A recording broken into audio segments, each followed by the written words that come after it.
Amén.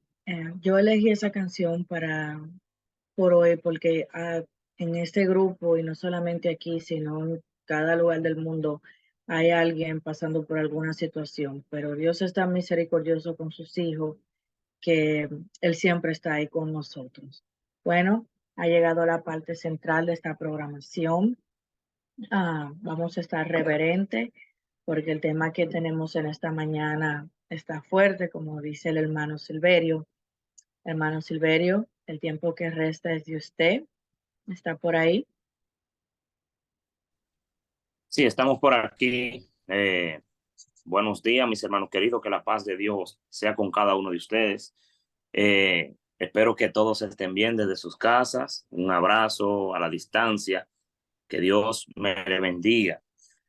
Bueno, le dijo que está fuerte. Lo que pasa es que el enemigo ha querido como de una u otra manera tratar de que uno no pueda presentar, pero Dios tiene el control, mis hermanos. Y tal vez esté hablando para alguien que esté pasando por algún problema o alguna situación, pero yo creo que tú entiendas que el último que tiene la palabra y el que siempre está pendiente a nosotros es Dios. Pero voy a entrar al tema directamente porque un poco extenso y necesitamos que podamos quedar claros, mis hermanos. Recuerdan que estuvimos hablando acerca de los tres Elías. Hoy voy a continuar, pero de una manera más amplia, a poder dar una ilustración de dónde estamos nosotros hoy parados. Sucede que cuando nosotros hablamos de Elías, hablábamos que habían tres Elías, habíamos hablado de Elías el profeta, que Dios había dejado la historia de Elías porque Dios no iba a presentar un mensaje a través de él. Luego de él vino un segundo, que era Juan el Bautista, y veíamos que era presentado como esa persona que fue confirmado directamente por Jesús. Elías vino y ellos no le conocieron. Íbamos a ver un tercer Elías, pero no una persona física, sino aquellos que iban a tener el espíritu de Elías, y veíamos las características y eran claramente, cada una tenían el mismo matiz. Ahora, ¿qué sucede? ¿Por qué eh, ¿por qué había un caos en los tiempos de Elías? Era lo primero que tenemos que tener en la mente. ¿Por qué había ese caos total, tanto en los tiempos de Elías, tanto como Juan el Bautista y tanto hoy en día, que era lo que veíamos, que la representación de Elías somos nosotros como Iglesia Adventista del Séptimo Día? ¿Por qué había un caos? Bueno, lo primero es que ellos se habían alejado de Dios y ellos creían que estaban siguiendo la religión correcta, pero no era así. Se habían olvidado de la verdadera adoración. Y por eso entonces yo quisiera, no sé, ahí Leyani me ayude con la diapositiva, eh, pero cuando nosotros vemos que había ese caos, que no estaban adorando al verdadero Dios. Recuerden también, una vez compartí un tema con ustedes acerca de Éxodo 32, que dice que se habían alejado de Dios cuando Moisés había tardado en bajar del monte. Exactamente, el pueblo está pasando y lo mismo. Jesús tarda y el pueblo entonces está adorando tal vez algo que ellos mismos no saben lo que están adorando. Cuando nosotros vamos la historia, encontramos la historia de Roboán, hijo de Salomón, y dice que Roboán estaba tratando al pueblo muy mal, y cuando está tratando al pueblo, el pueblo se acerca a ellos, dice que los ancianos se acercan a él, y lo que hace Roboán es que Roboán se acerca a los jóvenes de ese tiempo, y los jóvenes entonces le dan un consejo, y cuando Roboán va a darle respuesta al pueblo, le dice, miren, mi padre os castigaba a ustedes con azote, pero yo os castigaré a ustedes con escorpiones. O sea, no se llegó, no quiso bajar el fuerte que tenía con el pueblo, y entonces el pueblo se dividió. ¿Qué hace el pueblo? Hubieron 10 tribus, hubieron 10 tribus que se fueron para un lado, se fueron con Jeroboam, y otra tribu, que eran las dos tribus, se quedaron con Roboam. No le voy a dar detalles porque solamente quiero que nosotros podamos ver algo. ¿Qué sucede? Que cuando llega el tiempo que tenían que congregarse en el santuario, que era de donde venía la verdadera adoración, entonces Jeroboam le crea un nuevo santuario, Jeroboam le crea nuevos sacerdotes, le crea nuevas fiestas. ¿Por qué? Porque Jeroboam entiende que si el pueblo sube allá a las dos tribus que se habían quedado, entonces podrían volver a entender claramente y se iban a reconciliar con Dios, iban a volver allá, y Roboán entonces lo mataría a él. Entonces, por eso él le crea un nuevo santuario, un nuevo tipo de adoración y todo eso. ¿Qué sucede? Que de este grupo de las 10 tribus comenzaron a adorar cosas que ellos no sabían que estaban, lo que estaban adorando. Comenzaron a adorar al sol, comenzaron a ver al oriente, creyendo en la inmortalidad, en todas esas cosas. Entonces, de este grupo es de donde resurgen los samaritanos, y otros pueblos que estaban en ese tiempo, que se habían alejado y no sabían lo que estaban adorando. Por eso Jesús le dijo, llegará el tiempo en el cual tendrán que adorar en espíritu y en verdad. Ahora, ¿qué quiero que nosotros tengamos pendiente? No sé, Leyani, si todavía la diapositiva, por favor. ¿Qué quiero que podamos tener pendiente? Es que nosotros... Déjame, creo que puedo sí darle a... Ok. Voy a orar. Sí. Voy a orar, pero antes quiero que tengamos pendiente que la identidad del pueblo se encontraba en el santuario y ellos tenían que reunirse 3 días especialmente al año, que era el día del Pentecostés, la Pascua y las cabañas. Eran esas fiestas las cuales ellos tenían que congregarse para poder entonces llegar a la presencia de Dios. Recuerden, voy a conectar todo esto al final, pero antes voy a orar. Oremos. Padre amado, te damos gracias, Señor, por lo maravilloso que eres, porque tú eres santo, Señor, y para siempre son tus misericordias. Padre, sabemos que tú estás por medio de este Zoom, Señor, que tú tienes el control, Padre, y que tú vas a dirigir este tema desde el principio hasta el fin, Señor. Gracias, Padre, en el nombre poderoso de Cristo Jesús. Amén. Bueno, mis hermanos, ¿qué es lo primero que tenemos que tener pendiente? Lo que Elías vino a hacer es lo mismo que nosotros estamos llamados a hacer. Recordar que Elías vino a restaurar el altar del sacrificio y lo que nosotros también hoy tenemos que restaurar es el altar del sacrificio. ¿A qué se refiere el altar del sacrificio? Bueno, cuando habla del altar del sacrificio corresponde a la muerte de Jesús. ¿Será que hoy nosotros tenemos un mal enfoque acerca de la muerte de Jesús? ¿Será que hoy nosotros tenemos estamos creyendo algo en la muerte de Jesús, lo cual está muy lejos a lo que tal vez Dios y la palabra de Dios y su palabra nos quiere presentar? ¿Qué sucede? Que nosotros hablamos mucho en cuanto a la muerte de Jesús, pero no hablamos de algo que más es importante, porque la muerte de Cristo fue importante, pero hay algo que fue más importante, que fue la vida de Cristo. ¿Cuál fue la vida de Cristo? Bueno, nosotros tenemos que entender que Cristo vino y venció el pecado. Cristo vino y vivió una vida de santidad conforme a lo que la palabra expresaba, tanto en el Salmo 22, en todos los salmos, a través del Antiguo Testamento, presenta a un Cristo que iba a venir a vencer. Y cuando antes de irse Jesús dice, ejemplo le he dado para que como yo hice, ustedes también hagan. Ahora, ¿qué sucede, mis hermanos? Que cuando nosotros vamos a Mateo 24, estoy saltando para que podamos ir conectando, vamos a Mateo 24, nosotros encontramos que los discípulos se le acercan aparte a Jesús y le dicen, dinos, hablando de la destrucción de Jerusalén, ¿cuándo serán estas cosas y qué señal habrá del fin del siglo y de tu venida? ¿Qué nos está diciendo? Bueno, lo que nos está diciendo aquí es que le están haciendo una pregunta a Jesús, pero Jesús directamente, Jesús, ¿qué hace? Jesús no le responde directo, sino que Jesús le dice, mirad que nadie os engañe, porque vendrán muchos en mi nombre diciendo yo soy el Cristo y a muchos se engañarán. ¿Qué está diciendo Jesús? Mira, que nadie te engañe. Exactamente, los discípulos se le acercan a Jesús, no preguntándole por señales. Y todo el que va a Mateo 24, siempre que habla de señales. Pero Jesús le dice, mira, que nadie te engañe hablándote de señales. ¿Por qué? Porque Jesús, los discípulos no le preguntan por señales, sino por la señal. Si usted quiere, va a Mateo 24, encuentra en el versículo 3, que ellos preguntan por la señal en manera singular. Ahora Jesús le dice, mirad que nadie os engañe, porque vendrán muchos en mi nombre diciendo yo soy el Cristo y a muchos engañarán. ¿Y qué van a hablar estos falsos cristos? Bueno, ellos van a comenzar a hablar, oiréis de guerra, rumores de guerra. Y Jesús dice, mirad que no os turbéis porque es necesario que todo esto acontezca. ¿Qué sucede? Jesús lo que nos está diciendo, no se enfoquen en los acontecimientos, porque los acontecimientos son normales que sucedan.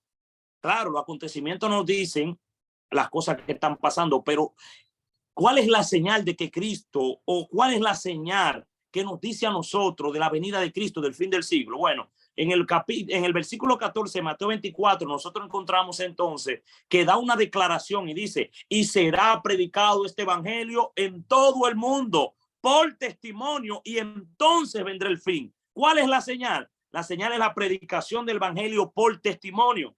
Ahora, ¿qué testimonio? ¿El mío? No, dice muy claro, el testimonio de Jesús. ¿Y cuál es el testimonio de Jesús? Bueno, el testimonio de Jesús es el espíritu de profecía. Wow. ¿Qué me está diciendo la Biblia? Que en el espíritu de profecía, en esa línea profética, entonces ahí, y nosotros sabemos que ese espíritu de profecía está en medio nuestro. El espíritu de profecía fue manifestado del año 1844. Ahora, ¿qué nosotros vemos aquí en este tema? Crisis de identidad, iceberg a la vista. Cuando nosotros vemos un iceberg, es un témpano de hielo que tal vez tú lo ves muy pequeño por arriba, pero por abajo es un bloque grandísimo que tal vez digan, no, pero el barco lo rompe cualquier cosa. Y nosotros hemos visto, por ejemplo, también el Titanic, que pasó por eso mismo, chocó con un bloque de hielo que vieron que era como muy pequeño, pero no habían visto la gravedad por debajo. Y en esa misma posición, hermano, nosotros estamos. En esa misma posición, nosotros estamos viendo algo como que nada está pasando. Y esto, hermano, el barco puede hacer que nosotros creamos algo y puede hacer que haya muchos problemas.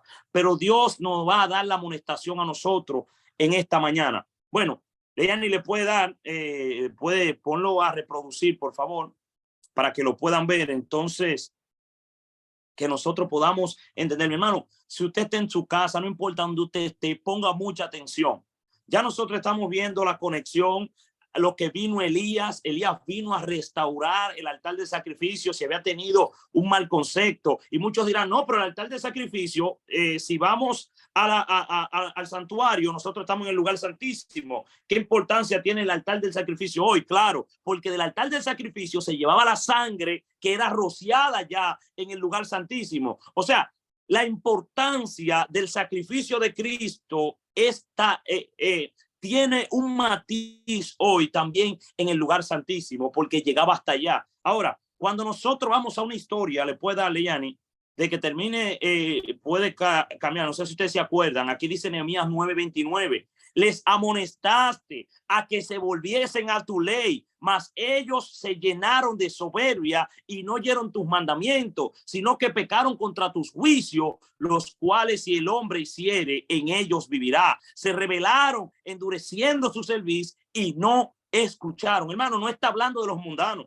Está hablando de los cristianos, está hablando de la iglesia, está hablando de aquellos que conocían toda la palabra al pie de la letra. Vino Elías, no lo conocieron, quiso levantar y dar a entender el verdadero sacrificio. O sea, estamos hablando de justificación por la fe. Estamos hablando de lo importante, mi hermano, que es nosotros vivir la vida en Cristo Jesús. Como dijo Pablo, ya no vivo yo, sino que Cristo vive en mí. Hermano, el poder del evangelio no solamente es palabra. El evangelio es poder de Dios, es transformación. Es que nosotros podamos entender que ya nosotros no tenemos nada. Ya nosotros no somos nada, sino que Cristo vive en nosotros. ¿Pero de qué manera? Si hoy en día nuestros sermones se pasean en cosas, prosperidad, que ven a Cristo y Él resolverá todos tus problemas. Mi hermano, lo más pequeño que tú puedes tener en esta vida son tus problemas. El problema real del ser humano, y no se ha dado cuenta, es un problema que lleva desde adentro. Es un enemigo que tiene, que no le deja ver, no le deja ver esa gravedad que está pasando. Por eso Jesús siempre le decía, tus pecados te son perdonados, y lo sanaba. La gente iba a Jesús y Jesús le preguntaba, viéndolo Jesús cojo, Jesús le preguntaba, ¿quieres ser sano? Jesús no le está preguntando si quería ser sano físicamente, porque Jesús te quiere sanar, es espiritual. Jesús quiere darte la vida, mi hermano. Leyani, por favor, siempre que termine de leerla, la puede cambiar de una vez para ganar tiempo. Bueno, cuando nosotros vamos a Apocalipsis 13:2, dice, y la bestia que vi era semejante a un leopardo, y sus pies como de oso, y su boca como de león, y el dragón le dio poder, y su trono y grande autoridad. Recuerden que Apocalipsis es la continuación del libro de Daniel. Si usted va a Daniel, usted encontrará estas 4 bestias como los 4 reinos que sucedieron, tanto Babilonia, Medo-Persia, o sea, aquí el leopardo es Grecia, los pies de oso es Medo-Persia y el león es Babilonia y el dragón es Roma. O sea, está diciendo o te está dando características de los reinos que estuvieron atrás, que van a complementar a un reino que no solamente iba a ser un reino político, sino que ahora iba a ser un reino que iba a tener la característica de aquellos reinos políticos, pero que iba a ser un reino mezclado con la iglesia. O sea, iba a ser un reino, cuando usted va a la estatua, usted ve los pies, usted encuentra el barro con el hierro mezclado, que no pueden mezclarse. Entonces, nosotros conocemos y sabemos que eso pasó en el año 538, cuando la iglesia se unió con los civiles, y entonces al unirse con los civiles, nace la iglesia católica romana. Ahora, ¿qué sucede? El mensaje que nosotros habíamos visto. ¿Cuál es el mensaje de nuestra iglesia hoy? ¿Y qué nosotros tenemos? Dice, vi volar por el medio del cielo a otro ángel que tenía el evangelio eterno para predicarlo a los moradores de la tierra, a toda nación, tribu, lengua y pueblo, diciendo a gran voz, temed a Dios y dadle gloria, porque la hora de su juicio ha llegado, y adorad a aquel que hizo el cielo y la tierra, el mar y la fuente de las aguas. Hermano, ustedes van a entender cuando vayamos en el tema por qué le estoy dando estos matices. ¿Cuál es el mensaje? ¿Qué es lo que Dios demanda de nosotros hoy? Después darle ya. Miren ahora en el versículo 8 dice, otro ángel le siguió diciendo, ha caído Babilonia, la gran ciudad, porque ha hecho beber a todas las naciones del vino del furor de su fornicación. Pregunto, ¿cuál es la importancia? ¿Por qué Babilonia cae? Porque Babilonia significa confusión. O sea, que Babilonia cae cuando la gente sale de la confusión. ¿Qué quiero decirle? Que el mensaje tiene un aspecto muy importante. ¿Por qué? Porque Dios no ha llamado al mundo a querer llamar a la gente a la iglesia. Hermano, nosotros no fuimos llamados para llenar iglesia. El único motivo por el cual Dios nos ha demandado es para que nosotros llevemos su mensaje, y es el mensaje que transforma a las personas. La Biblia dice, no es al que tú convenzas. No, la Biblia no dice eso. El que convence de pecado es el Espíritu Santo. La Biblia dice, el que creyere es la persona que cree. Hermano, usted está llamado a llevar el mensaje. Y nosotros solamente hemos querido, para convencer. Hermano, cuando usted trate de convencer a la gente desde el púlpito, usted es un anticristo, porque el único que convence del pecado es Dios. El único que le da a la gente allá es Dios. A la gente lo que hay que enseñarle dónde nosotros estamos hoy y el peligro que se avecina, mis hermanos. En el año 538, como ven aquí, el decreto de Justiniano, en el año 538, la iglesia se une al Estado. Dice entonces que ese poder iba a durar 1260 años. En Apocalipsis lo encontramos como 42 meses y también lo encontramos también en Apocalipsis 12 como 1260, exactamente así. O sea, que el cuerno pequeño que encontramos en Daniel es la misma bestia que encontramos en Apocalipsis 13.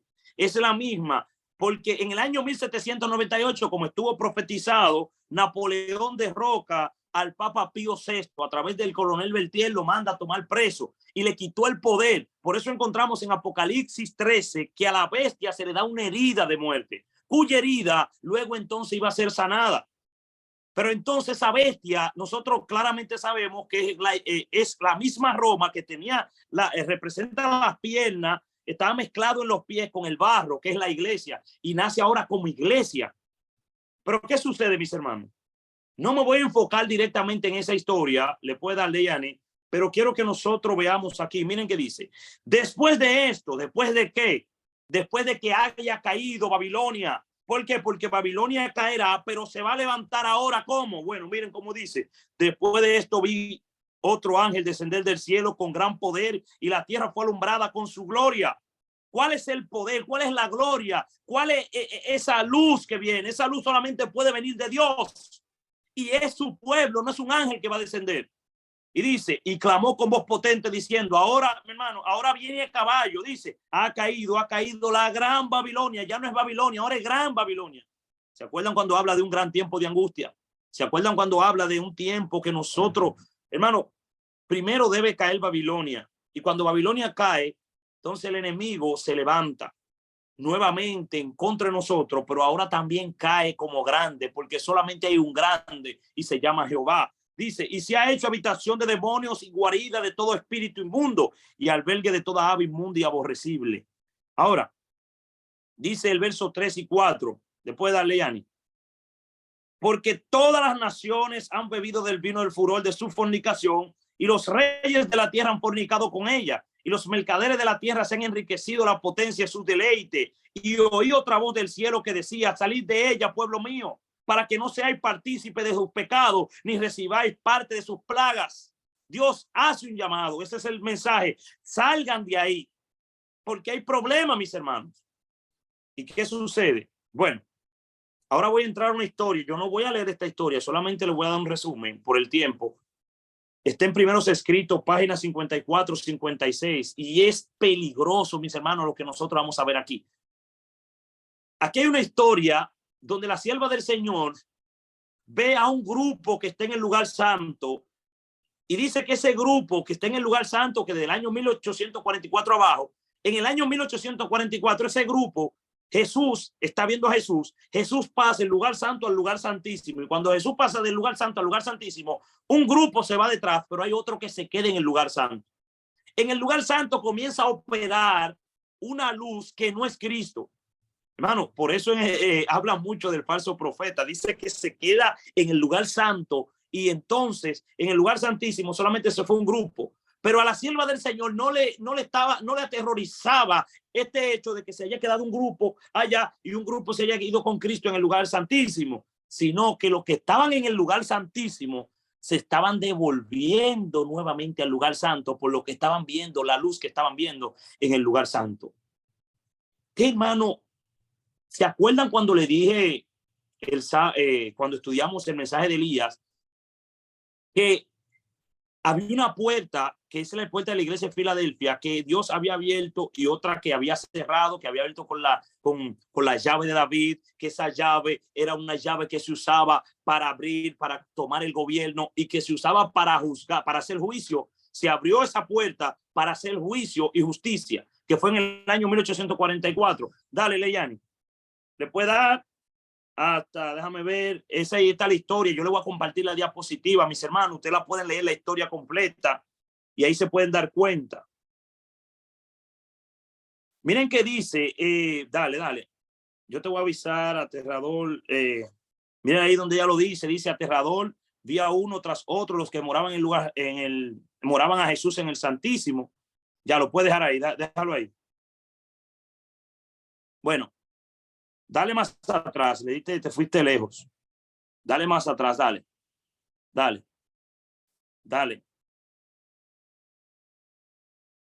Donde dice vi que Jesús. Tiene que darle uno a uno porque si no. Ahí. Déjalo ahí. Miren qué dice aquí. Vi que Jesús había cerrado la puerta del lugar santo. Ella explicando ya al final de la historia, de la visión que Dios le dio. Y nadie podía abrirla. Y que había abierto la puerta del lugar santísimo y nadie podía cerrarla. Y desde que Jesús abrió la puerta del lugar santísimo que contiene el arca, los mandamientos de Dios han estado brillando hacia los hijos de Dios. Y estos son probados acerca de la cuestión del sábado. Hermano, miren, le voy a poner algo. ¿Por qué probados acerca de la cuestión del sábado? Cuando usted va a Apocalipsis 3, usted encuentra que la bestia hace una marca. La bestia no busca contrarrestar los mandamientos hacia el prójimo. ¿Saben ustedes eso? El problema de la bestia no es contra, porque a Jesús, cuando usted va a la Biblia, usted va a encontrar que a Jesús nunca lo tildaron de matar a alguien, de robar. A Jesús no lo tildaron en contra de los 6 mandamientos hacia el prójimo. A Jesús lo atacaron fue con los mandamientos, los primeros 4. Por eso la bestia usa también lo mismo al final del tiempo. Lo primero, el primer mandamiento, no tendrás dioses ajenos delante de mí. ¿Qué hace la bestia? La bestia exige adoración. Segundo mandamiento, no te harás imagen. ¿Qué hace la bestia? La bestia hace una imagen. Y el que no la adore lo mata. Tercer mandamiento, no usarás el nombre de Dios en vano. ¿Qué hace la bestia? La bestia comienza a blasfemar. Cuarto mandamiento, y está en línea en Apocalipsis. Cuarto mandamiento, el sábado como día de reposo. ¿Qué hace la bestia? La bestia hace una marca contraria y que nosotros sabemos que es el domingo como día de adoración y que sabemos que no estamos hablando de los que están afuera, estamos hablando de gente que usa corbata. que están adorando en el día del sol, como dice Domingo en inglés, Sunday, contrario a lo que Dios ha mandado. Ahora, cuando usted va a Apocalipsis 13, el final del mensaje, busque ahí en su Biblia, el último versículo de Apocalipsis 13, le digo que dice, aquí hay sabiduría, el que tenga entendimiento cuente el número de la bestia porque es número de hombre, su número es 666, que Dios me está diciendo, Dios me está dando una indicación, porque Dios no deja a sus hijos huérfanos, Dios a sus hijos le ha dado de más para que no se pierda, mi hermano. La bestia está operando hoy en medio de nosotros y no nos estamos dando cuenta. El anticristo está poniendo y nosotros estamos viviendo, hermano, como si nada estuviera pasando y esto se está acabando. El problema climático, hay muchos problemas climáticos, claro, hay problemas climáticos, pero ¿por qué? Porque se han alejado los mandamientos de Dios. Han querido adorar, estamos adorando al becerro de oro y no nos estamos dando cuenta. Y estoy hablando, hermano, en general. En general, hemos metido el sentimentalismo, las emociones dentro de la iglesia, donde Dios nos ha llamado a que nosotros podamos llamar al raciocinio, a que podamos llegar a la verdad. Por eso la Biblia dice, y conoceréis la verdad y la verdad os hará libre. Ahora que tienen el último versículo, ya que lo tienen en su casa, dice, aquí hay sabiduría, el que tenga entendimiento cuenta el número de la bestia porque es número de hombre, su número es 666. ¿Por qué 6? ¿Por qué la Biblia dice que el 666 es número de hombre? Cuando usted va a la Biblia, usted encuentra que dice que el hombre fue creado ¿qué día? El sexto día. Claro, por eso es el 6. Pero ¿por qué 36? ¿Cuál es el número del hombre? El 6. Ahora, ¿cuál es el número de Dios? Es el 3. Hermano, ponga mucha atención. ¿Cuál es el número de Dios? El 3. Por eso 3-6, Padre y Espíritu Santo. Pero dirán, pero ven acá, ¿cómo así? ¿Cuánto mandamiento hay hacia el hombre? 6. ¿Por qué? Porque es el número de Dios. Perdón, el número de hombre. 6 mandamientos. Ahora, ¿cuánto mandamiento hay hacia Dios? Muchos dicen que son 4, pero son 3. ¿Qué Dios me está indicando en Apocalipsis, el último versículo? Los 10 mandamientos. ¿Pero por qué? Si tengo 6 y 3 son 9, falta 1. Lo que pasa es, mi hermano, ponga mucha atención, que en el centro de los 3 y el 6 está el sábado, porque el sábado es la unión entre Dios y los hombres. Es el puente, mis hermanos. Es la señal. Por eso Jeremías dice y Ezequiel, le di mi sábado para que sirvan como señal entre yo y mi pueblo. Es el sello de autoridad de un Dios creador. Ahora, miren, mi hermano, pongan mucha atención. Sigue diciendo la sierva del Señor aquí. Los mandamientos de Dios han estado brillando hacia los hijos de Dios y estos son probados acerca de la cuestión del sábado. Ay, ¿por qué el sábado es tan especial? No, hermano, quien santificó el sábado es especial. Quien hizo el sábado, quien reposó, quien dijo, en este día voy a cesar de seguir haciendo. Ese es el creador, ese es Dios, Él es el especial. No es ningún día. Y si Dios lo santifica, entonces es especial. Nosotros somos especiales porque Dios nos creó a imagen y semejanza de Él. Dice, los enemigos de la verdad presente han estado tratando de abrir la puerta del lugar santo que Jesús cerró y de cerrar la puerta del lugar santísimo que Él abrió en 1844. Mi hermano adventista que me estás escuchando, en el año 1844 Dios nos levantó 4 paredes. Dios levantó un pueblo para que represente el tercer Elías, para que lleve un mensaje, hermano, para que haga a voz en cuello, hable el mensaje que Dios tiene para este tiempo. 1844, por eso la profecía que nos indica y nos identifica como iglesia, dice, hasta 2300 tarde y mañana, luego el santuario será purificado. ¿Dónde está la verdadera adoración? En el santuario. Los enemigos de la verdad presente, ¿qué quieren? Hablemos mucho de mucha paz, hablemos saqueo baja del árbol, hablemos mucho de historia. Hermano, en todas las historias de la Biblia hay una reflexión acerca de Cristo y de su santuario. ¿Dónde está Jesús? Hay un himno que dice, fija tus ojos en Cristo. Hermano, si debemos fijar nuestros ojos en Cristo, es donde Él está, no donde usted crea que Él está. Jesús está en el santuario intercediendo por nosotros. ¿Le puede darle ya? Cristo se refiere a la iglesia sobre el cual Satanás crecido como la sinagoga de Satanás. Ponga mucha atención. Satanás tiene su iglesia. Ay, ay, ay. Y no solamente son católicos, hay adventistas también dentro y son de su confederación. Dice, sus miembros son hijos de la desobediencia, son aquellos que están y se esfuerzan por anular la ley de Dios. ¡Wow! Y dirán ustedes, wow, ¿y cuándo usted ha visto un adventista que habla en contra de la ley de Dios? Le digo algo. El que no habla es como si estuviera anulándola. El que se queda callado es como si también estuviera diciendo no debemos guardar el sábado. Están anulando la ley. Le digo cómo, con nuestros actos, como nosotros nos manejamos en el sábado. No estamos viviendo a la luz de lo que Dios quiere que nosotros vivamos. Por eso mira que dice, continúa la sierva del Señor, la orden de Satanás consiste en entremezclar el mal y el bien. Ni es malo ni es bueno. Lo bueno es llevar el equilibrio. Claro, ten mucho cuidado. Dios no nos ha mandado a ser ni extremistas ni liberales. Dios nos mandó a nosotros a ser bíblicos. Y dice, y quitar así la distinción entre el bien y el mal. Cristo desea tener una iglesia que se esfuerza por separar el bien del mal, que no toleren el actual mal, sino que expulsen el mal del corazón y de la vida. Y si tienen que irse a la iglesia, que se vayan.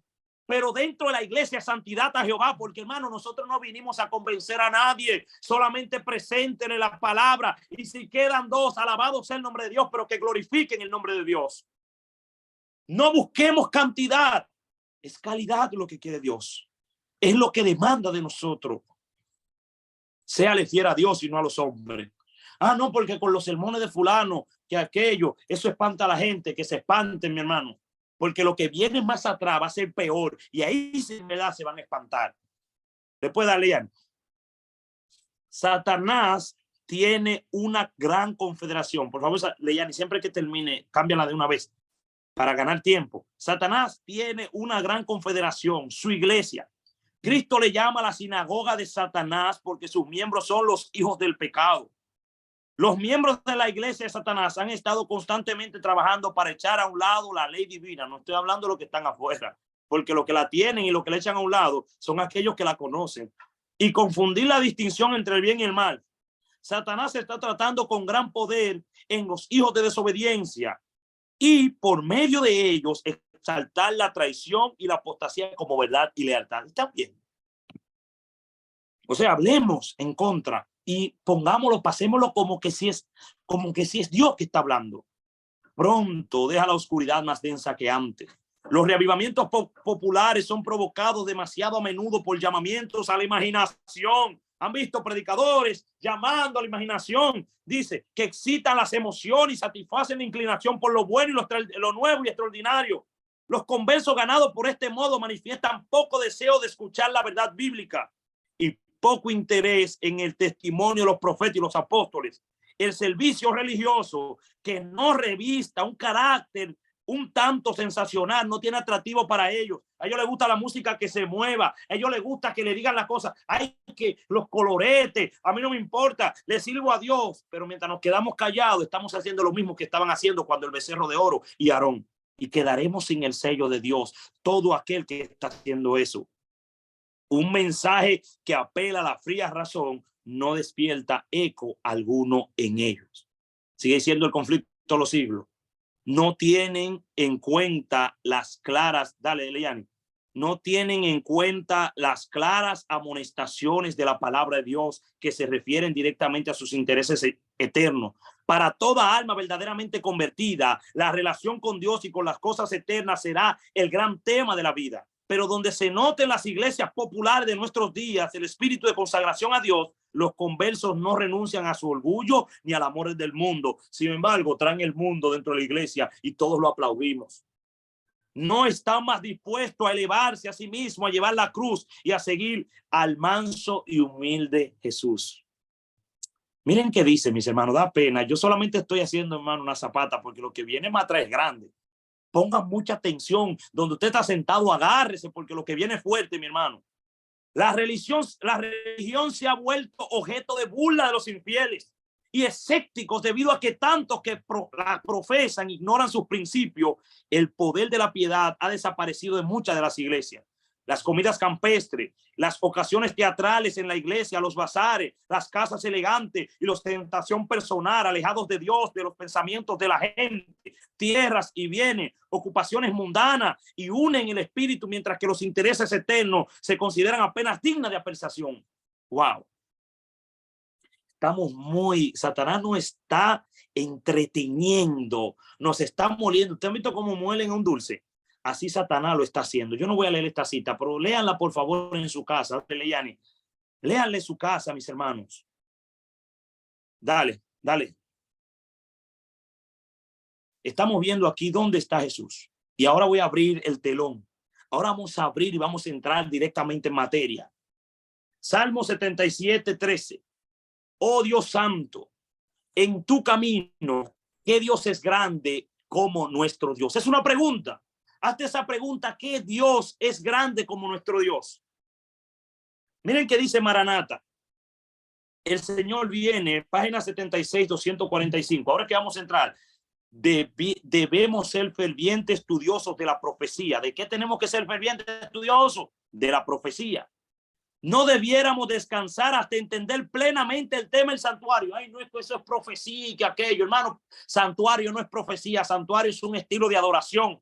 Ah, que hay profecía dentro del santuario, claro que sí, pero usted tiene que saber el tema del santuario a cabalidad. Pero cuando vamos y leemos el santuario me dice cosas que a mí no me agradan. Hermano, la doctrina distintiva en nuestra iglesia es el santuario. El hecho de que nosotros nos levantemos como iglesia es por el santuario. Dice que aparecen las visiones de Daniel y de Juan, o sea, de Apocalipsis. Este asunto esparce mucha luz sobre nuestros puntos de vista, actuar y nuestra obra, y nos da una prueba irrefutable de que Dios nos ha dirigido en nuestra experiencia pasada. O sea, yo no tengo, son tantas las cosas, mis hermanos. Mire, el santuario desde el campamento es la ilustración de cómo Cristo iba a venir, cuándo iba a morir, cuándo iba a entrar al cielo, Apocalipsis 4, 5, cuando llega y el Espíritu Santo es mandado a la tierra, cuándo iba a llegar al lugar santísimo. ¿Y saben algo? Esparce luz en cuanto al tiempo que nosotros estamos viviendo, como que Cristo viene. Hermano, téngalo ahí donde usted está sentado, la certeza de que usted, esta generación, es la última generación. Es la generación que debe transformar el carácter para poder recibir a un Dios todopoderoso que viene por nosotros. ¿Qué estamos nosotros haciendo por eso? Bueno, Levítico 23, 26, 27, miren qué dice. Nosotros nos concentramos mucho en cuanto a las señales y no en cuanto al santuario. Nos hemos olvidado del la verdadera forma de adoración. Dice, también habló Jehová a Moisés diciendo, a los 10 días de este mes séptimo será el día de expiación, tendréis santa convocatoria y afligiréis vuestras almas y ofreceréis ofrenda encendida a Jehová. Hermano, yo por no ponerme a traerle cosas, pero yo voy a ir al punto. En este día había una santa convocatoria y en este día es que nosotros estamos viviendo. Hermano, ponga los pies sobre la tierra, porque lo que está pasando, hermano, está a punto de explotar. Oye, estamos a un tercio de ver a Cristo venir, de que los cielos se doblen como un rollo y poder decir, he aquí mi Señor y Él me salvará. ¿Qué estamos haciendo, mis hermanos? Miren qué dice aquí. Ningún trabajo haréis en este día, porque es día de expiación para reconciliarnos. ¿A qué vino Elías al mundo? ¿A qué tú estás en la iglesia adventista del séptimo día? Elías vino a reconciliar los corazones. Juan el Bautista vino a reconciliar los corazones del Padre con el Hijo. ¿A qué estamos nosotros hoy? A reconciliar el corazón también, mis hermanos, no del Padre físico, sino del Padre celestial. Y si queremos ser conforme al corazón de Dios, debemos, hermano, por amor a Dios, poder vencer. No solamente decir, ay, caí hoy, mañana pido perdón. No, ese no es el evangelio. El evangelio es transformación, es poder sentir que Dios transformó mi vida de una manera especial. Hoy lo que tengo lo dejo atrás. Dice verso 29, porque toda persona que no se afligiere en este mismo día será cortado de su pueblo. Dirán muchos, ay, es que Dios es caramelo, Dios está... Hermano, por misericordia, Dios consumirá a todo aquel que no haga, a todo aquel que tenga que ver con el pecado. Levítico 16:30, porque en este día se hará expiación por vosotros y seréis limpios de todo vuestro pecado delante de Jehová. Wow. ¿Qué dice aquí? Parece que aquí en Levítico 16:30 dice, no, porque pecaré hoy y pido perdón y mañana peco de nuevo y sigo pidiendo perdón. No.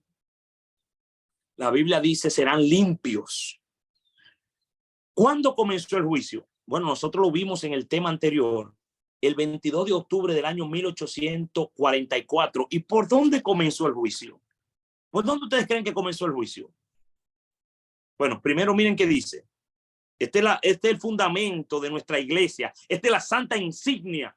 Hermano, están pisoteando el santuario, dice, está dando declaración del cuerno pequeño que está pisoteando el santuario, está haciendo cuanto quiera y está prosperando. Y hay un anciano que le pregunta, ¿hasta cuándo van a estar pisoteando el santuario? Hasta 2300 tarde y mañana. Luego el santuario será purificado porque hay un pueblo, hermano. El nombre adventista no viene de ningún hombre. El nombre adventista viene de Dios. Y Dios proclamó esta iglesia para que hoy pudiera llevar al mundo un mensaje maravilloso.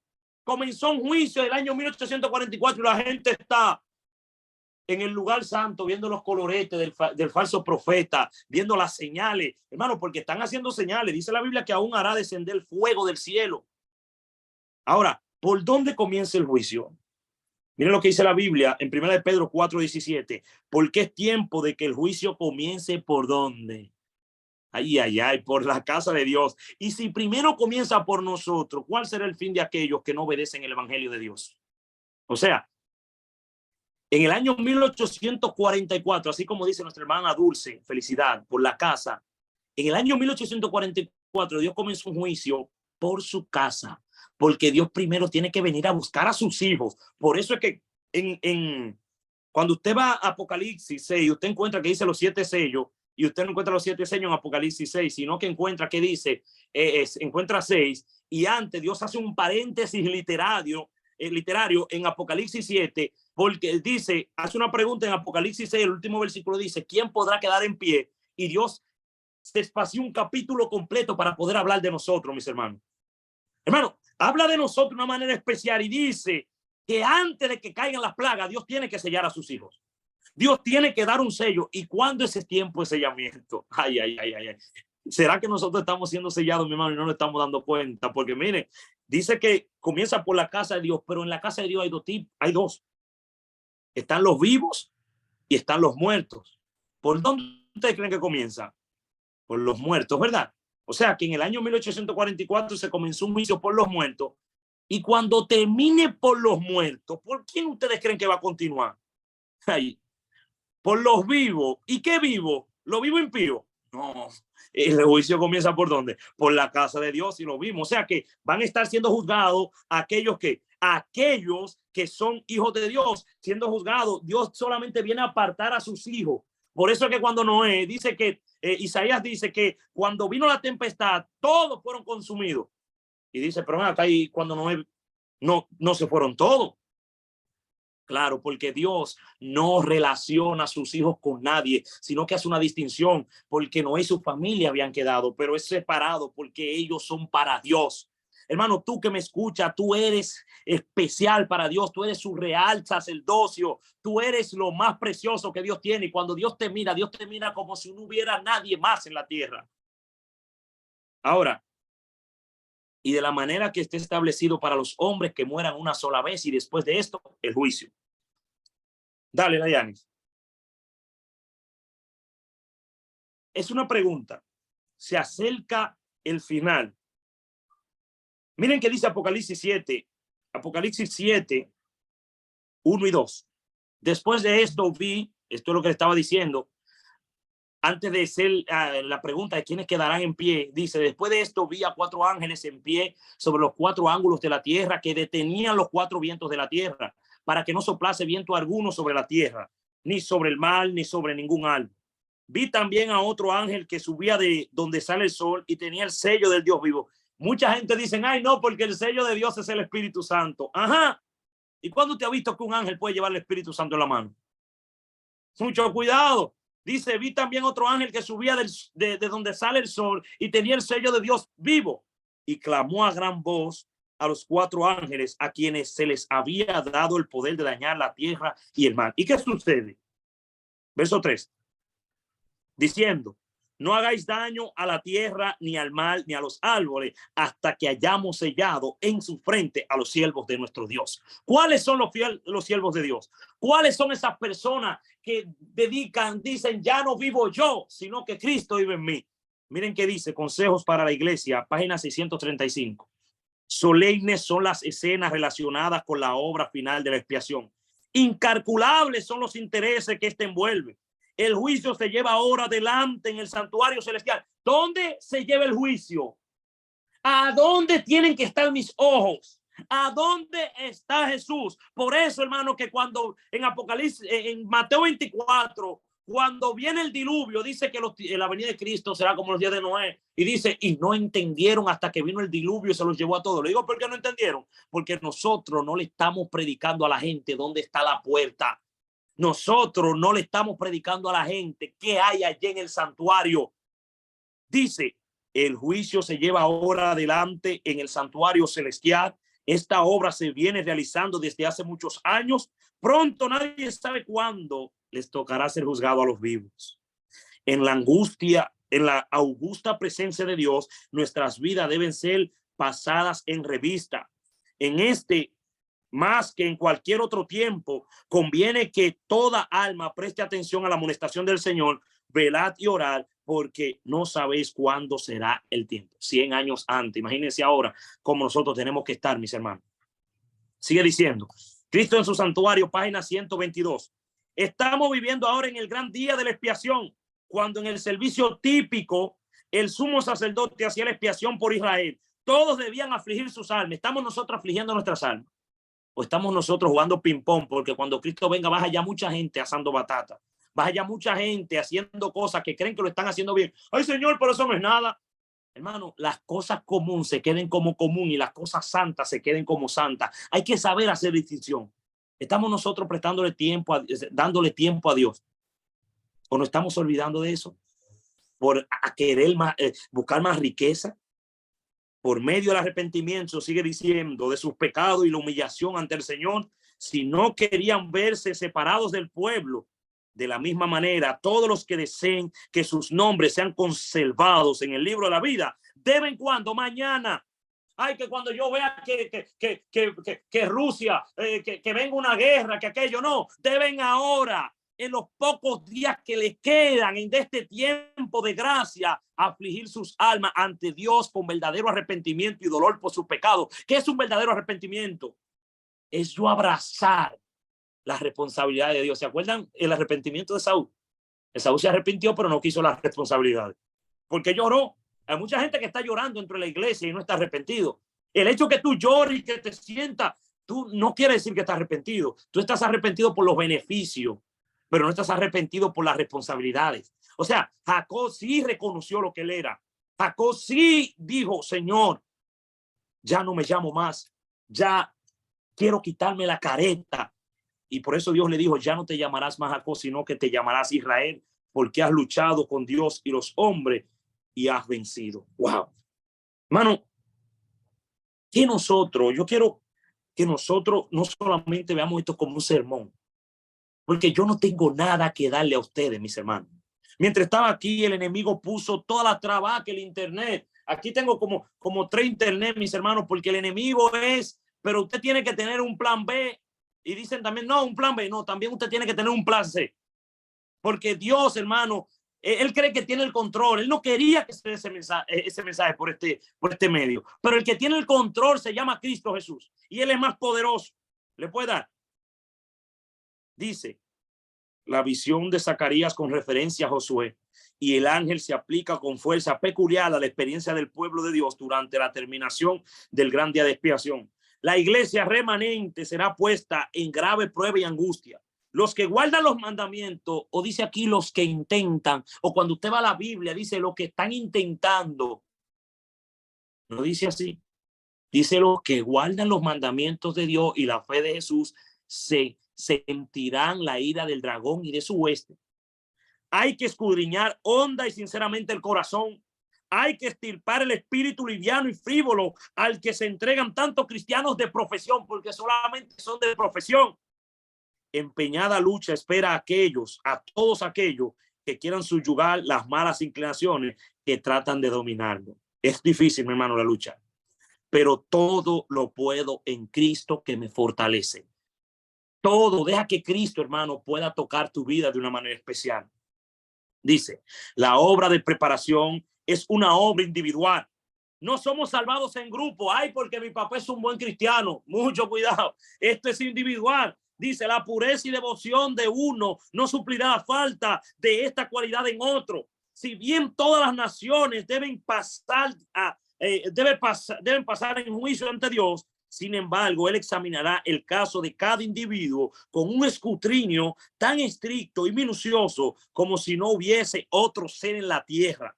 Cada uno tiene que ser probado y encontrado sin mancha, ni arruga, ni cosa semejante. ¡Wow! Hermano, y ahora vamos a entrar al meollo del asunto. Ahora vamos a ver. ¿Qué ustedes están viendo ahí? ¿En qué iglesia hoy encontramos un mensaje así como lo que yo le estoy presentando? ¿En qué iglesia no andan buscando la popularidad, andan buscando la cantidad, sino que andan buscando presentar el mensaje de Dios? Tal vez la mayoría de adventistas que están aquí ni conocen lo que está en la pantalla. El mensaje de 1888, porque la gente solamente se queda en 1844. Hay que seguir hasta 1888, porque no toda la verdad se conoció en el año 1844. El mensaje de 1888, el mensaje de la justificación por la fe. Dios le dio un mensaje preciosísimo, dice la sierva del Señor, a dos pastores, Waggoner y Jones. Un mensaje, hermano, acerca de la justificación por la fe. Y el pueblo lo rechazó. ¿Por qué le digo esto? Hermano, miren qué dice Apocalipsis 3, 15 y 17. Este mensaje que vino en el año 1888, estos dos olivos que los representa la sierva del Señor, conozca su historia, porque el que no conoce su historia está condenado a repetirla. Dice, yo conozco tus obras. Le está hablando a la iglesia adventista, que ni eres frío ni caliente. Ojalá fuese frío caliente, pero por cuanto eres tibio y no frío ni caliente, te vomitaré de mi boca. Porque tú dices, yo estoy bien. El año pasado bautizamos tanto, hermano. Le digo algo, la estrella que usted va a tener en la corona no son de la gente que usted bautice, de la gente que usted ayude a llegar al cielo. Así mismo, hermana Vianela, desde el año 1888 estamos rechazando la lluvia tardía. Ese mensaje que trajo Waggoner y John era un mensaje que debía llegar al mundo entero. Era un mensaje que debía conocer el mundo entero. Era un mensaje que enseñaba a Cristo como el garante de nuestra justicia. Y nosotros nos hemos quedado abrazando el porque tú dices, yo soy rico y me he enriquecido y de ninguna cosa tengo necesidad, y no sabes que tú eres un desventurado, miserable, pobre, ciego y desnudo. Me preguntaba una hermana en estos días, mi hermano, ¿qué es lo que está pasando con la iglesia? Tantos ministros cayendo. ¿Qué es lo que está pasando, hermano? Están cayendo porque dentro de la iglesia está pasando un zarandeo, porque no todos están arrodillando, no todos están... todos se están arrodillando a Baal, sino que hay más de, como le dijeron al mismo Elías. Elías vino a levantar el altar del sacrificio. La iglesia adventista también tiene que levantar ese altar. Es el verdadero sacrificio, un sacrificio que no nos invita a nosotros a pecar ahora y ahorita seguir haciéndolo. No, nos invita a dejar que Cristo transforme nuestras vidas. Hermano, ¿qué estamos haciendo nosotros? Consejo para la iglesia. Miren qué dice. Pero los días de la purificación de la iglesia se están apresurando rápidamente. Dios tendrá un pueblo puro y verdadero. En el poderoso zarandeo que pronto ocurrirá, estaremos mejor capacitados para medir fortaleza de Israel.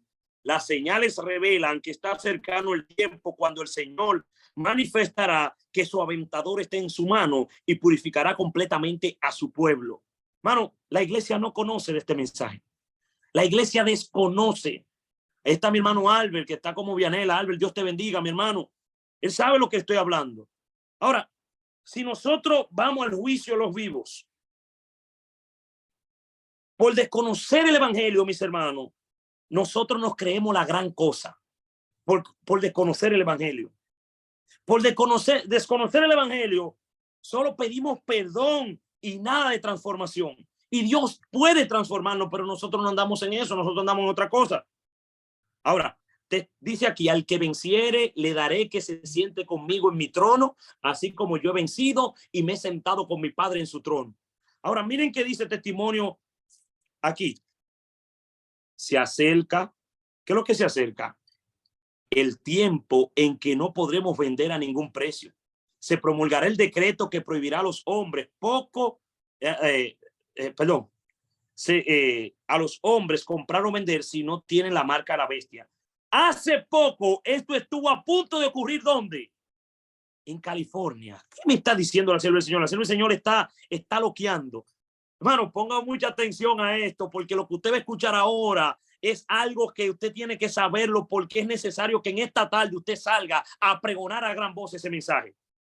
Esto hace poco estuvo a punto de ocurrir en California, pero fue solo una amenaza de que soplarían los 4 vientos. Hasta el momento, estos son retenidos por los 4 ángeles.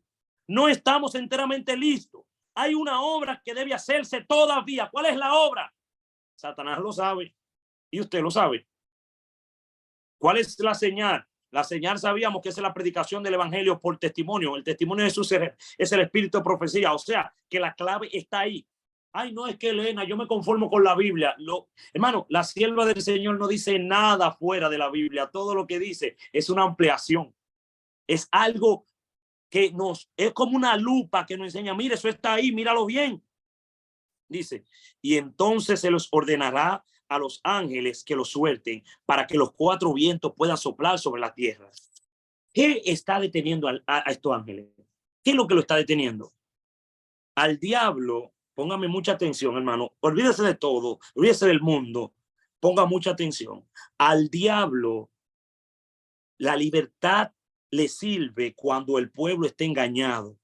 ¿Cuándo es que le sirve la libertad? Cuando el pueblo está engañado. Pero cuando el pueblo está claro, ¿qué hace el diablo? Déjame entonces, ya no me conviene la libertad porque el pueblo puede convertirme a lo que son míos. Y entonces él hace lo siguiente, se convierte ahora no habla de libertad, ahora se convierte en perseguidor. Le digo algo. Cuando el diablo en el año 1888 vio que Waggoner y John se levantaron con ese mensaje, le digo que hizo el diablo. Miren qué dice aquí. Miren qué dice. Ustedes que están la mayoría ya en Estados Unidos lo pueden saber, pueden buscarlo eso. El Congreso 50, miren qué dice. En el Senado de los Estados Unidos, el 21 de mayo de 1888, casualidad, el señor Blake introdujo el siguiente proyecto de ley, leído 2 veces y referido al Comité para Educación y el Trabajo. Miren qué puso.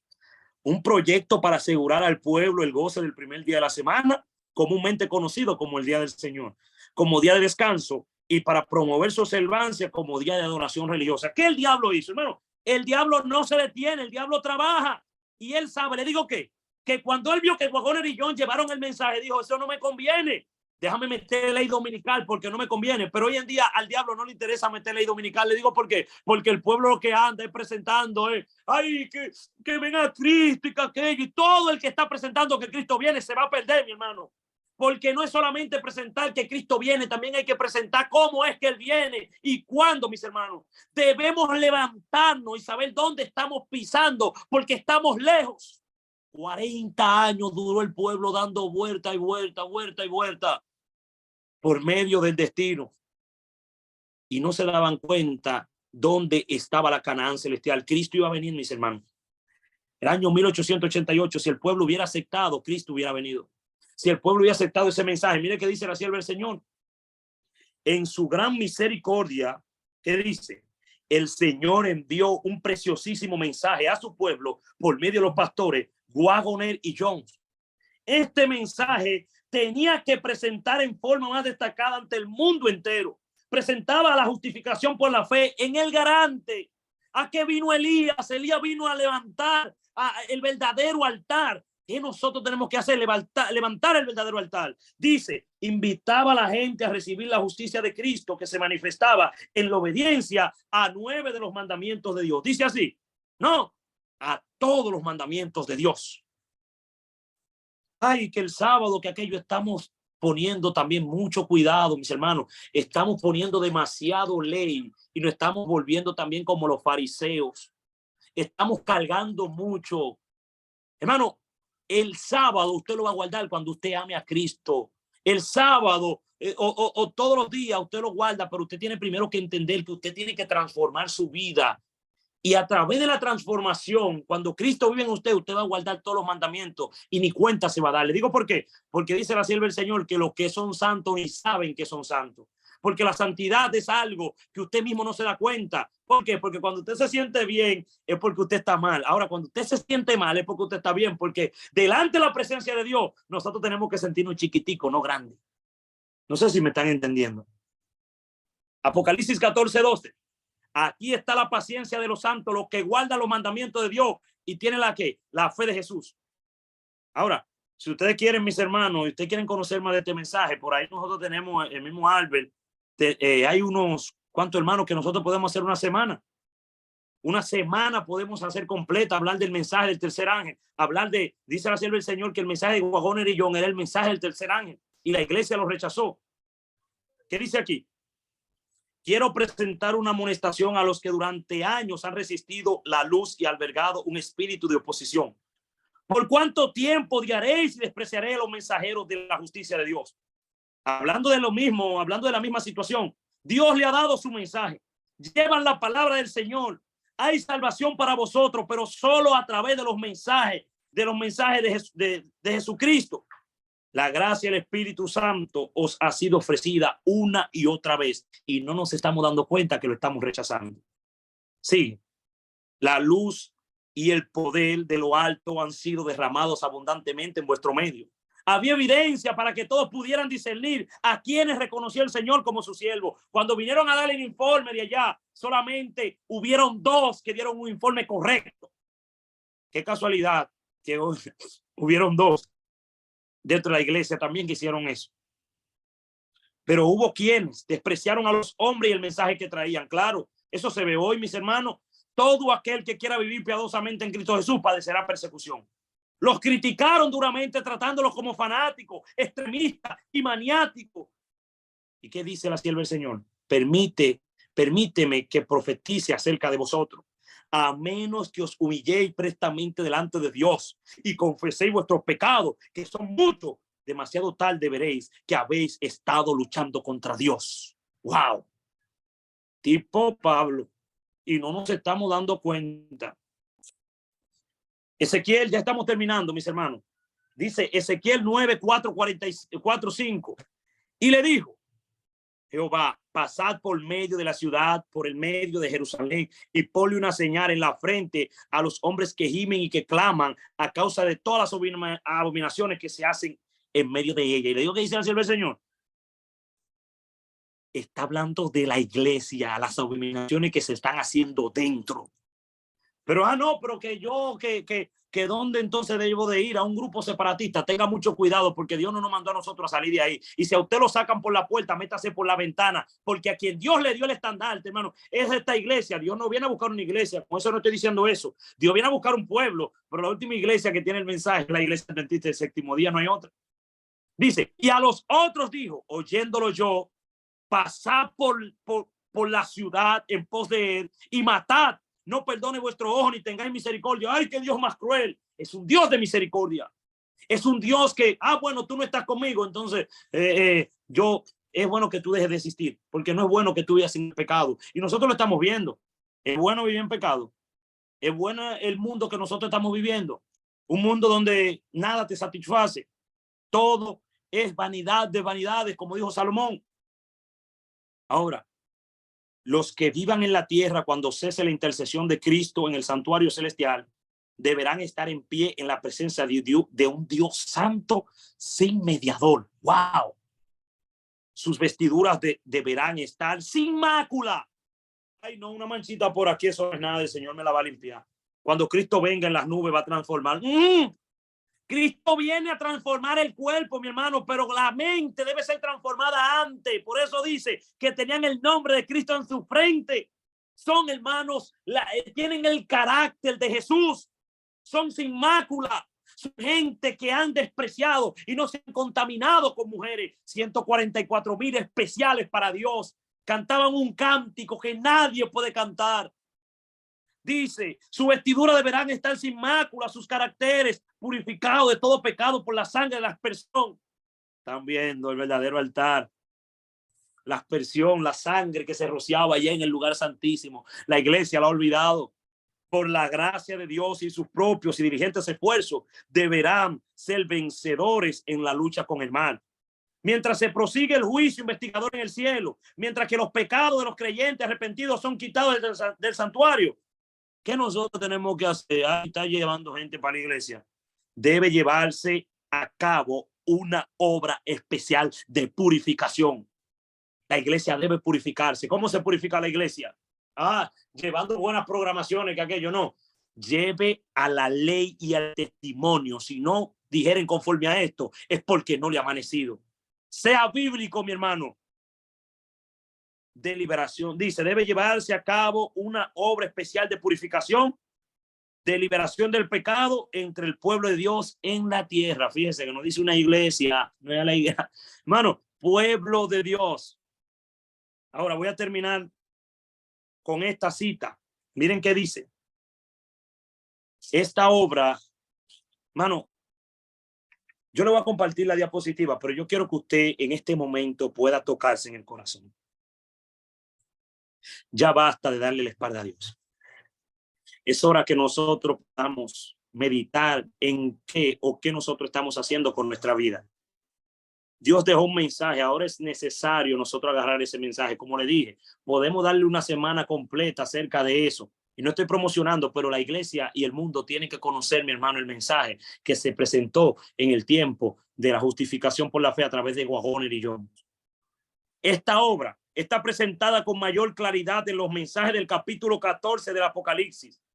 Cuando esta obra haya quedado consumada, no, que cuando venga la guerra entre Rusia y que aquello. No, cuando la obra esté consumada, cuando hemos predicado el evangelio por testimonio, los discípulos de Cristo estarán listos para su venida. Hermano, no es Cristo que se está preparando, somos nosotros que tenemos que prepararnos y Cristo vendría. Entonces la ofrenda de Judá y de Jerusalén será grata a Jehová, como en los días de la antigüedad y como en los días de remotos tiempos. Entonces la iglesia que nuestro Señor recibirá para sí será una iglesia gloriosa, no teniendo mancha, ni arruga, ni otra cosa semejante. Entonces ella aparecerá como el alba, hermosa como la luna, esclarecida como el sol, imponente como ejército, con banderas tremolantes. Y con eso termino. Pero no me quiero ir sin antes decir. Y ahora si usted va a saber y hacer eco de lo que dice ahí, crisis de identidad y un iceberg a la vista que no estamos viendo. Y el barco se va a hundir, pero solamente aquellos que estén de parte del gran capitán podrán salir con vida. Tú que me escuchas, mi hermano querido, tal vez 40 años, 50, siendo adventista del séptimo día, y no conoce tu historia, pero Dios quiere decirte en esta mañana, es necesario que nazcas de nuevo, no importa, es necesario que nazcas de nuevo. Yo quiero hablarle a esas personas que tal vez están en sus casas, que dicen, bueno, yo para salvarme solamente guardando los mandamientos. Te estás engañando porque tú no puedes guardar los mandamientos. Y no estoy diciendo que no podemos. Primero, tenemos que dejar que Cristo transforme nuestras vidas. Recuerden que primero Dios le dio la liberación al pueblo y luego que lo liberó, entonces le dio los 10 mandamientos. Tú no puedes guardar los mandamientos si tú no estás libre. Tú no puedes hacer algo que tú mismo no puedes hacer. Deja que Cristo haga en tu vida lo que tú quieres ser. Hermano, vamos a orar en este momento y vamos a pedirle a Dios. Y le pido a Dios que comience desde aquí, mi hermano, porque es necesario que esa obra se haga. Y es necesario que nosotros comencemos a aceptar a Cristo Jesús en nuestros corazones. Oremos. Padre amado, te damos gracias, Señor. Gracias, Padre, porque tú eres bueno, Señor, y para siempre son tus misericordias. Hemos, Señor, de entender. Vino Elías, restauró el altar. Vino Juan el Bautista, le enseñó cuál era el verdadero altar a los fariseos. hoy nosotros también tenemos que presentar cuál es el verdadero altar. Ayúdanos que como adventistas del séptimo día nosotros no solamente te pidamos perdón, sino, Señor, que nosotros podamos vencer como tú quieres que nosotros venzamos. Perdona mis pecados, Señor, comenzando desde yo, que tal vez soy el más pecador.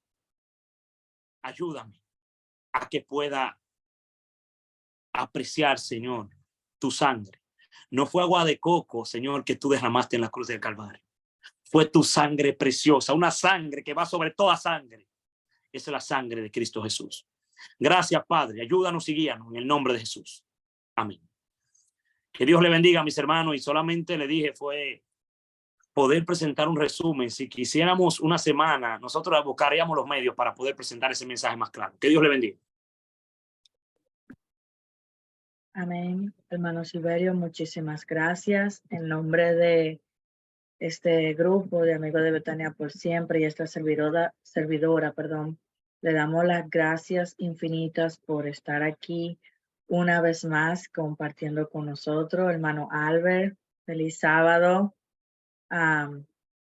Hermano, tengo un anuncio. Feliz sábado. Hoy a las 6 de la tarde, si no me equivoco, tenemos una vigilia muy, muy interesante. Se titula La Decisión Final. Así que, hermanos, compartan el link con sus amigos, con sus familiares, y no se pierdan de esta gran evento, por decirlo así, en esta tarde. Tío Rodi, si podemos despedir, terminar con esta parte del culto divino, con el himno que iniciamos, cuando suenen las trompetas.